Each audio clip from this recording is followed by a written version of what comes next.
What is going on, guys? With UFC 257 just right around the corner, just in a couple of weeks, we're going to have a blockbuster event. It's been official. Fans are officially going to be back on site. They will be there during these next three events going down in Abu Dhabi. And I don't know if it's going to be in the Etihad Arena or in the Flash Forum.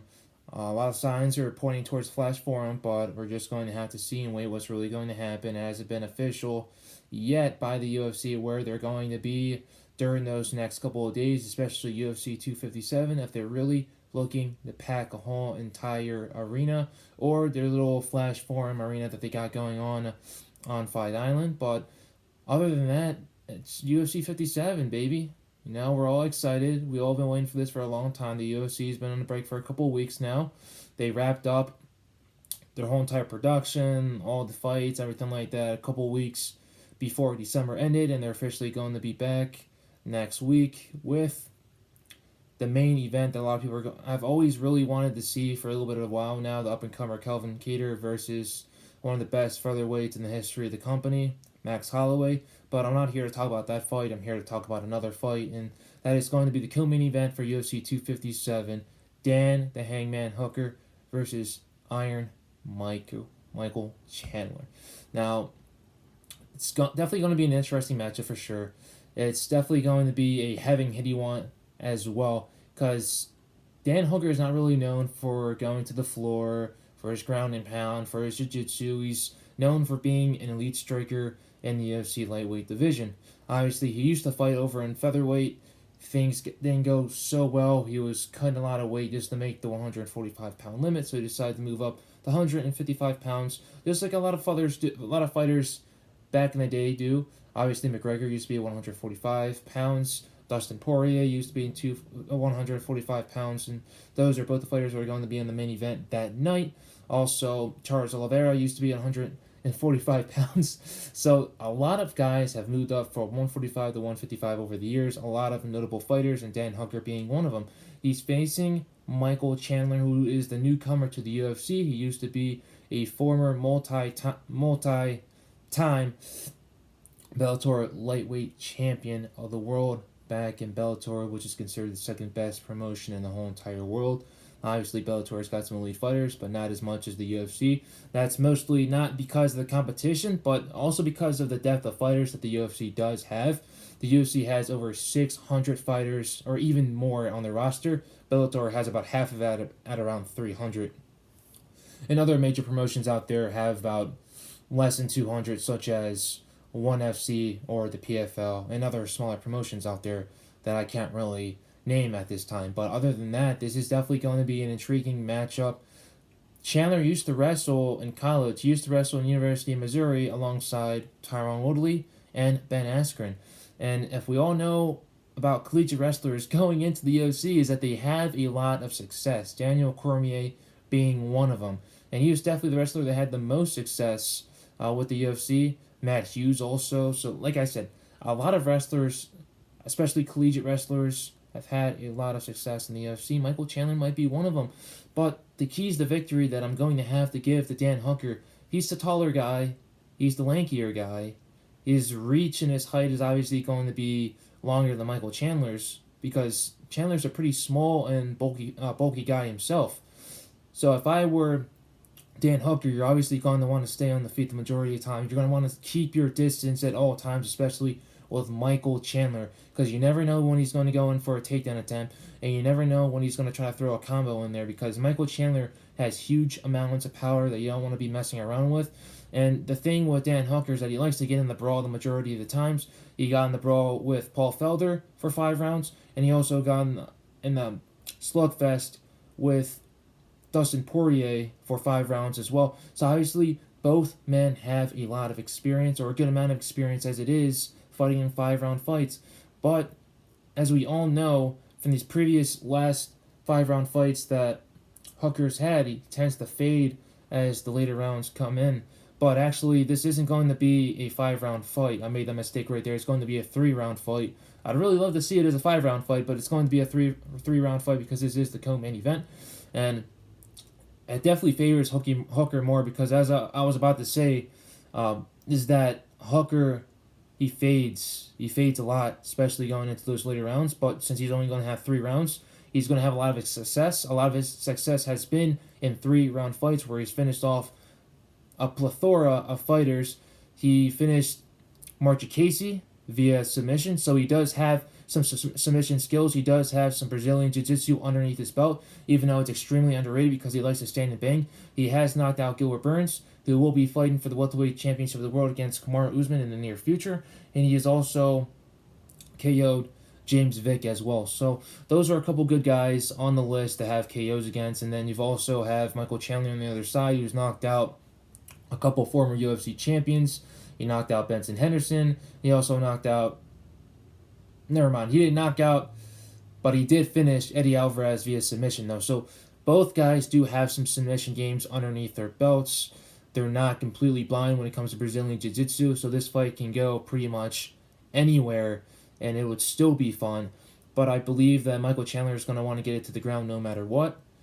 And he's definitely going to want to end the fight via submission or ground and pound because he's definitely at a disadvantage when it comes to the striking department, in my opinion. I feel like Daniel Hooker, his striking, his boxing is a lot crisper as well. And if I were Dan Hooker, I'd definitely keep the distance with the jab no matter what. I'd keep circling around a lot, definitely cutting the angles, making Chandler guess a lot.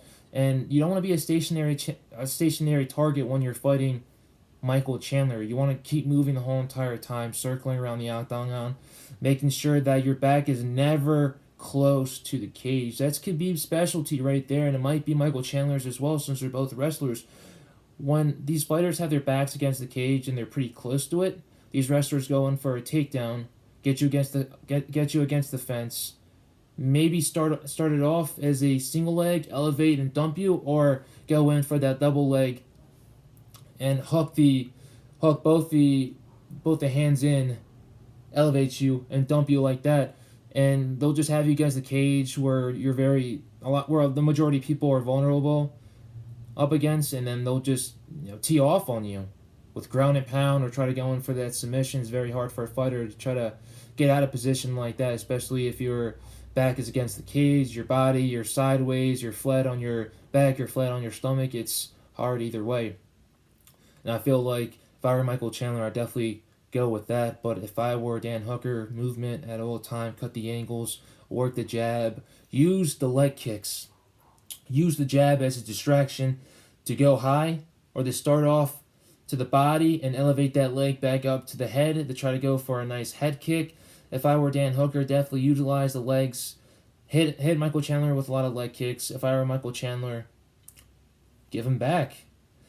And definitely try to evade some of these strikes, block them off, dodge them, try to get into the guard of Dan Hooker on the feet, try to get in his personal space, try to get in his face, basically parry him with some punches, disturb him at all times, don't give him any space whatsoever, because the less space he has, the less room he's going to have to work his game, and he's definitely going to be feeling the pressure when it comes to Michael Chandler, because Michael Chandler is a pressure fighter. He likes to walk people down, and Dan Hooker is going to have to be alert at all times. This isn't your normal fighter coming from a different organization. This is Michael Chandler, one of the top former free agents on the market that a lot of organizations were trying to talk to. So that's pretty much my whole entire stance on this. If Chandler wants to win pretty easily, I'd go in for the takedown, get him on the ground, beat him via ground and pound, or try to slip in a rear naked choke or a guillotine or you name it on Dan Hooker, because Dan Hooker isn't that well on the ground. Even though Dan Hooker does know a good amount of Brazilian Jiu-Jitsu, he did almost get submitted by Dustin Poirier a couple times during their last fight. Also, Michael Chandler, not Michael Chandler, but Dan Hooker, if I were him, keep it on the feet the whole entire time. Work that takedown defense no matter what. Even if you do almost get taken down, make Michael Chandler work for his takedowns. Make him work for it. Try to get some inward elbows or the inward elbows you got there. Also, widen your stance of your legs to make it even harder for Chandler to get in for a takedown. Also, definitely cross face. And that's pretty much it when it comes to defending the takedowns. The majority of the time, Michael Chandler would just have to watch out for a Dar submission or a guillotine. And if I were Dan Hooker, if he is trying to go for the takedown against the fence, just widen the stance as wide as possible. Try getting your wizard in there because the wizard is always very important, and be as calm as possible. Michael Chandler, pressure, pressure, pressure. But that's pretty much all I have when it comes to key to victories to both of these guys. I do believe that Michael Chandler is going to win this fight. He's going to make a case to the UFC on why he deserves to be in that top 5 and why he deserves to fight for a title. But if I were him, I wouldn't go straight for a title. The UFC is most likely going to have him face another guy, most likely in the top 4, the face right after he beats Daniel Hooker. Then they go fight for the vacant UFC lightweight title of the world, because it's most likely rumored that the winner of Poirier versus McGregor is going to fight for that vacant title. And then you also got Charles Oliveira and Justin Gaethje waiting in the wings. And that's another fight that I'll definitely talk about for another day, because I do believe it will happen.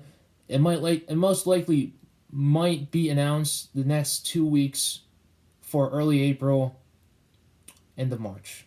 That's all I gotta say about that. But I appreciate you guys for watching this video. I'm gonna continue to put out content out there.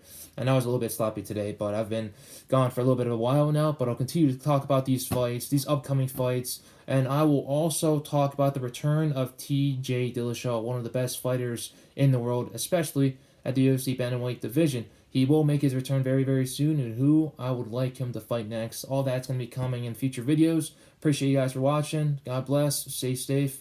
I'll see you guys later.